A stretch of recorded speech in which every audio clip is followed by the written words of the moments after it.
আসসালামু আলাইকুম। কী অবস্থা সবার? তো আজকে আমরা মডার্ন ফিজিক্সের একটা টপিক নিয়ে কথা বলবো। এটা মূলত দৈর্ঘ্য সংকোচন আর ভর বৃদ্ধি, এই দুইটার টপিকের একটা মিশ্রণ বলা যায়। সেটা হচ্ছে ঘনত্বের আপেক্ষিকতা, যে ঘনত্ব কী হবে আমাদের যদি একটা মানে ঘনত্বের আপেক্ষিকতাটা কীভাবে হবে। তো মেইনলি যেটা হয়, আমরা নর্মালি একটা সূত্র মুখস্থ করি, সেটা হচ্ছে যে rho equal rho not by 1 minus v square by C square. So এই সূত্র যে সব জায়গায় কাজে লাগে না, এটা আমি আজকে দেখাবো। আর যে এই সূত্র কিভাবে আসে সেটাও দেখাবো, ঠিক আছে? সো প্রথমে আসি যে এই সূত্র কিভাবে আসে সেইটা দেখানোর জন্য, সেইটা আগে দেখাই, ঠিক আছে? সো আমরা যদি দুইটা স্টেট চিন্তা করি, একটা হচ্ছে রো, তাহলে এটা হচ্ছে ফাইনাল কন্ডিশন, মানে যখন মুভমেন্ট আসে, যখন বেগ প্রাপ্ত, ওই সময়কার কন্ডিশন হচ্ছে রো, আর রো নট, এটা হচ্ছে আমার ইনিশিয়াল বা স্থির অবস্থার, ঠিক আছে? সো এই দুইটা জিনিস যদি আমরা একটার সাথে আর একটা তুলনা করতে চাই, তাহলে আমার কী করতে হবে? অবশ্যই অনুপাত করতে হবে, তাই না? তাহলে rho by rho not equal, এখানে যদি আমি একবারে লিখি তাহলে এটা এরকম আসে, M by V into M not, এখানে ভি নট। ওকে, সো এবার এইখান থেকে আমরা জানি কি? আমরা জানি V equal A into L, তাহলে V not equal A into L not হবে। আচ্ছা, সো আমরা যদি এগুলো এক একটা করে বসাই, আচ্ছা, আবার আমরা জানি M equal M not by √1 minus V square by C square. তাইলে আমাদের যেটা আসতেছে সেটা হচ্ছে M not divided by V into √1 minus V square by C square into V not by M not. আচ্ছা, এখন আমাদের এইখানে এই যে ভি নট আছে আর ভি আছে, এই দুইটা জিনিস নিয়ে যদি একটু কাজ করতে চাই, তাহলে ভি নট মানে হচ্ছে এ ইন্টু এল নট, আর ভি মানে হচ্ছে এ ইন্টু এল। এখন আসতেছি কেন, মানে এইখানে আমার এ নট কেন হইল না? এই যে এখানে তো আমাদের এ নটও হইতে পারতো, বাট এটা কেন হইল না? এই কারণ আমরা যখন আপেক্ষিকতা চিন্তা করব, তখন আসলে যে কোনো একটা অ্যাক্সিসে চিন্তা করতে হবে, ঠিক আছে? সো যেই অ্যাক্সিসটাকে আমরা যেই অ্যাক্সিসে আপেক্ষিকতাটা চিন্তা করতেছি, ওইটাকে এল নেওয়া হয়েছে, এবং বাকি দুইটা অ্যাক্সিস মিলে আমাদের ক্ষেত্রফলটা হিসাব করা হয়েছে। আচ্ছা, সো এখন যেটা হবে যে আমরা আলটিমেটলি এ এম নট এগুলো কেটে দিব।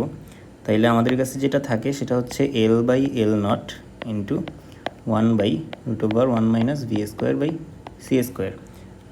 আমি টুলটা লিখছি, এটা হবে এল নট বাই এল। আচ্ছা, এল নট বাই এল। এখন আমরা সবাই জানি যে L equal L naught √1 minus V square by C square.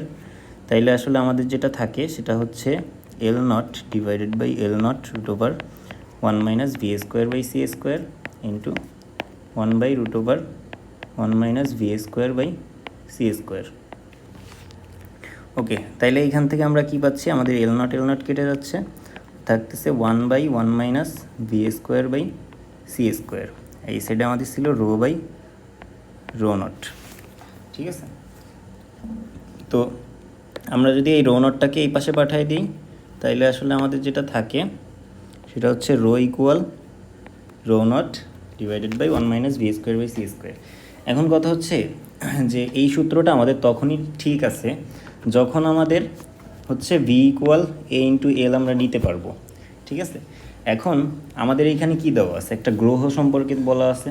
So এইখানে কিন্তু আমাদের ভি ইকুয়াল এ ইন্টু এল হবে না, আমাদের ভি ইকুয়াল হবে 4/3 পাই আর কিউব, ঠিক আছে? সো এটা কিন্তু তাইলে আর এই সূত্র আমরা আর ইউজ করতে পারতেছি না। তো এখন আমরা তাইলে কি ইউজ করব, ঠিক আছে? আমরা ওইটা একটু দেখি যে আমরা আসলে এখন করবোটা কি।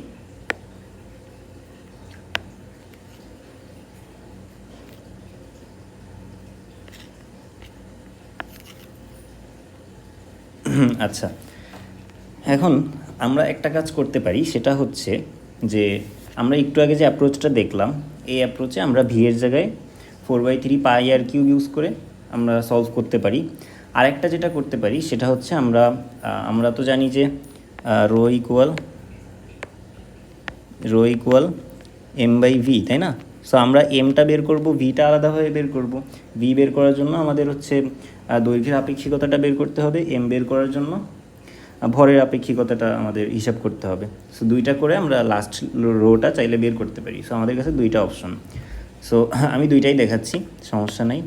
সো প্রথমটা যদি করি সেটা হচ্ছে যে ρ/ρ0 ইকুয়াল হচ্ছে m/v ইন্টু m0 v0, ঠিক আছে? তাইলে এইখান থেকে আমাদের থাকতেছে কি, এখান থেকে m মানে হচ্ছে m0/√1 - v²/c² ইন্টু v মানে হচ্ছে আমার 4/3 পাই r³ ওকে। v0 মানে হচ্ছে আমার 4/3 পাই r0³ আর m0 মানে তো m0ই। সো m0 কাটা 4/3 পাই 4/3 পাই কাটা। এখন আমাদের কাছে তাহলে থাকলো এইটা r0³/r³ ইন্টু 1/√1 - v²/c²। সো এখন দেখো আর তো একটা লেন্থ, তাই না? তো আর এর জন্য আমরা কী করব, দৈর্ঘ্যের আপেক্ষিকতাটা ইউজ করব। তাহলে r0√1 - v²/c² এটার কী হবে, হোল কিউব উপরে r0³ ইন্টু √1 - v²/c²। তাহলে আমরা আলটিমেটলি যেটা পাচ্ছি সেটা এমন, r0³ আমাদের কেটে যাচ্ছে আলটিমেটলি, এটা আর এটা, এই কিউব আছে এখানে। তাইলে আমাদের যেটা থাকতেছে যে 1/1 - v²/c²। এখানে 3 আর এখানে 1, 4, আবার ভিতরে একটা রুট আছে, তার মানে 2 চলে যাবে, তো এখানে স্কোয়ার থাকবে। তো ρ/ρ0 এটা। তাইলে আমাদের যেটা আসতেছে সেটা হচ্ছে ρ/ρ0 ইকুয়াল, আচ্ছা দাঁড়াও, এখানে হচ্ছে ρ/ρ0 1 - v²/c² তার হোল স্কোয়ার। সো এই সূত্রে যদি আমরা এখন ভ্যালুটা বসাই, এখানে হচ্ছে ρ0 ভ্যালুটা আমাদের বলা নাই, বাট ρ0টা আমরা হচ্ছে m0/v0 করে বের করতে পারবো। সো আমরা যদি এই সূত্রে মানটা বসাই আমরা অ্যান্সারটা পাবো, ঠিক আছে? আর একটা সিস্টেম হচ্ছে, আমরা জানি হচ্ছে আমরা জানি হচ্ছে ρ m/v। সো এখন আমার v এর জন্য কি লাগতেছে, 4/3 পাই r³, তাই না? এখন এই যে r বের করার জন্য আমার দৈর্ঘ্যের আপেক্ষিকতাটা করে আমরা এই ভ্যালুটা বের করব। এরপরে আমরা কি করব, এমটার জন্য আবার কি করতে হবে, m ইকুয়াল m0/√1 - v²/c², ঠিক আছে? সো এইখান থেকে আমরা এমটা বের করার পর সেটা এখানে ইউজ করতে হবে। এই যে এই আরটা আমাদের নিতে হবে হচ্ছে r0√1 - v²/c² এইখান থেকে। এখন আর কত এই ম্যাথের জন্য, এই ম্যাথের জন্য আমাদের ব্যাস বলে দেওয়া আছে 14,200, তার মানে হচ্ছে ডায়ামিটার ডি হচ্ছে আমাদের 14.2 ইন্টু 10⁶, ঠিক আছে? সো ঠিক আছে না, 14,200, হ্যাঁ ঠিক আছে, এত মিটার। তাহলে এখানে হচ্ছে আমাদের এটা আসবে হচ্ছে 7.2, তাহলে আর ইকুয়াল কী হবে, 7.2 ইন্টু 10⁶ মিটার। সো এইখানে এই ভ্যালুগুলো ইউজ করে আমাদের হচ্ছে এই ম্যাথটা সলভ করতে হবে। ওকে, পরবর্তীতে অন্য কোনো ভিডিওতে দেখা হবে। আজকে এই পর্যন্তই, আল্লাহ হাফিজ।